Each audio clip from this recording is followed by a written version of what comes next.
Hello everyone, this is Ross from Retro Dream Beam. I'm an eBay seller full-time. I've been doing this with my fiance Netta for a couple years now. Don't forget to like the video and subscribe to the channel. This is gonna be like a really quick one. eBay's been a little bit slower, but we're also packing up stuff at nighttime at like around 2 in the morning, so I can drop the stuff off without it being late because I have to do some stuff tomorrow. So it's cool. And like when you have eBay, the only thing you have to really go off of is like how much your shipping and handling is, and then the post office time. So yeah, just a couple more things. Normally we would have like the rest of all the way up to like 11 when I wake up tomorrow to normally have more stuff that I'd be grabbing, if that makes sense. I'm rambling a little bit. All right. First up is this thing, Shriek, the game of teen horror. This is a double feature RPG little book right here. This one's like Bloody, what does that one say? Bloody Island right here. And then you have the one that's trying to be like Halloween, Jason Meyer type of thing right there. It's kind of like a generic, this is an RPG adventure module. So it's going to talk about like what you can do within the rule set of this survival horror like game. People do like different types of RPGs. That sold for $9.38. All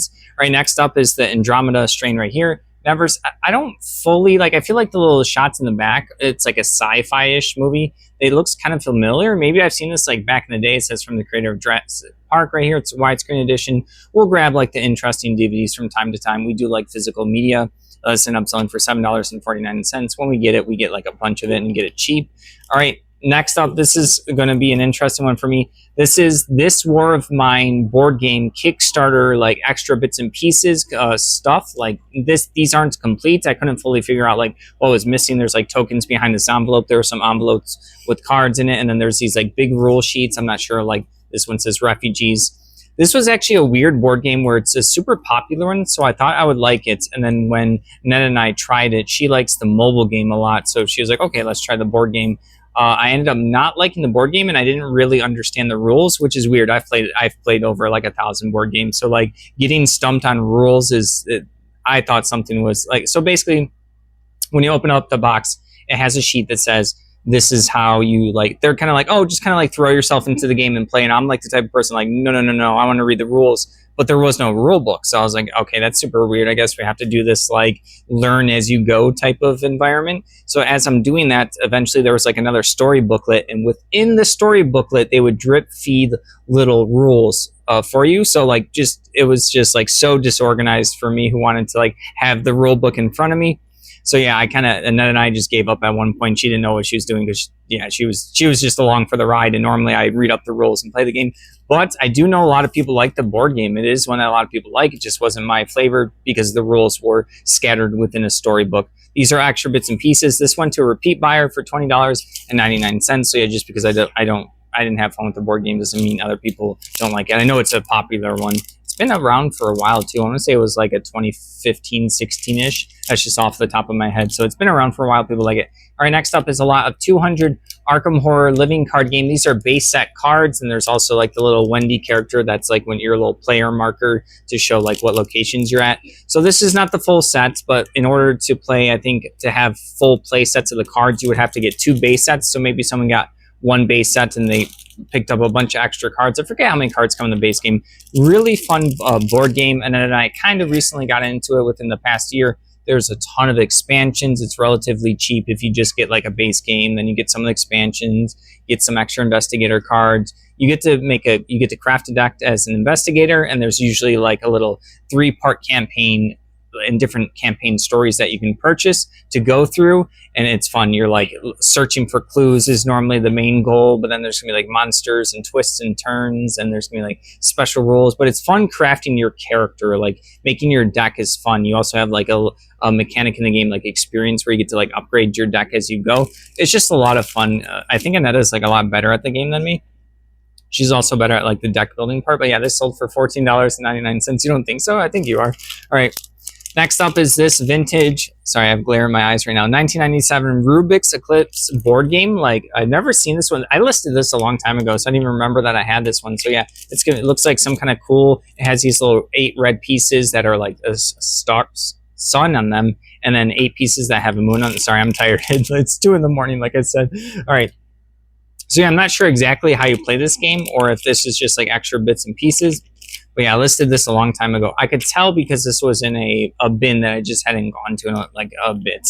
It ended up selling for $16.88. So yeah, I like picking up like any small board games, travel games, party games, and stuff like that, as long as they kind of like stand out to me. Channel. All right, I'm at the second part of Thursday, so I got to do my personal stuff ahead of time, and now this is the rest of the particular day. So the first thing right here is CIBO Matt Sampler, or Matto Sampler, some kind of music CD sampler type of thing. I don't know too much about CDs other than we got a bunch from like a car full for $75. Been selling them a bit since we got them many years ago. This sold for $7.19 plus shipping. Everything's gonna be plus shipping. All right, next up is this really cool TSR 1991 Dark Sun, the City of Terror dungeons right here. So this is gonna be from one of those 90s Dungeons and Dragons like starter set or adventure boxes right here. This is just gonna be a particular map of the area. A lot of cool details. They really did a good job for these. The Dark Sun, I forget what that particular realm is, but Dungeons and Dragons has a bunch of different like universes and realms and areas that you can go and explore.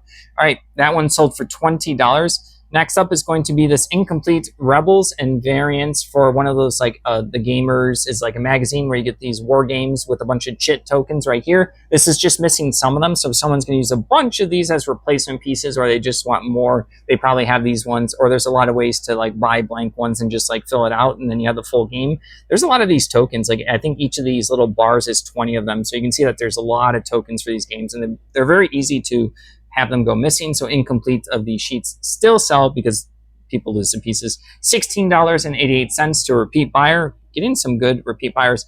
All right, next up is going to be another one of these Costco tins, the EV1 with the 2 Pokeballs, the treasure chest, and the 3 promo EVs right here. This is from 2021. I think I bought like 10 or so of these at a Costco that wasn't like one of the super popular Costcos at the time. I think we spent like $20 or $24, kept them to eventually just sell them. This one sold for $75. The one we saw, I almost dropped it. The one we sold last week or a couple days ago was $65. I relisted another one. I think we have like 4 or 5 left or something. I do have to take new pictures because the type of Pokeball you get matters for some people. They'll have the same booster packs inside. The booster packs will be randomized. This one I think is Ultra Ball, and I think this is a Quick Ball. Quick Ball, I think. So yeah, people like they're cool because like you get to use the Pokeballs as cool display pieces. They hold cards, coins. Pretty good thing that they designed. I like that Pokemon does that. All right, next up is going to be, I forgot to grab it. Unfortunately, it's another room. I just listed it. It's going to be a lot of 10 Team Yankee. These little like miniature tanks. They end up selling for $44.99. I think Team Yankee is a World War II game, and I kind of get a little fuzzy at the part. I don't know if you use it for Flames of War or Flames of War was a different separate game, if that makes sense. Those are both popular World War II military games. But yeah, like I said, it was 10 of them. They were BTR 60s, like these little transports type of tanks with little turrets on top. $44.99 is pretty good, especially because I just listed it yesterday. That's why it wasn't at the storage unit. That's why I forgot to set it up before we started shooting. All right, last thing is going to be Operations Wargaming.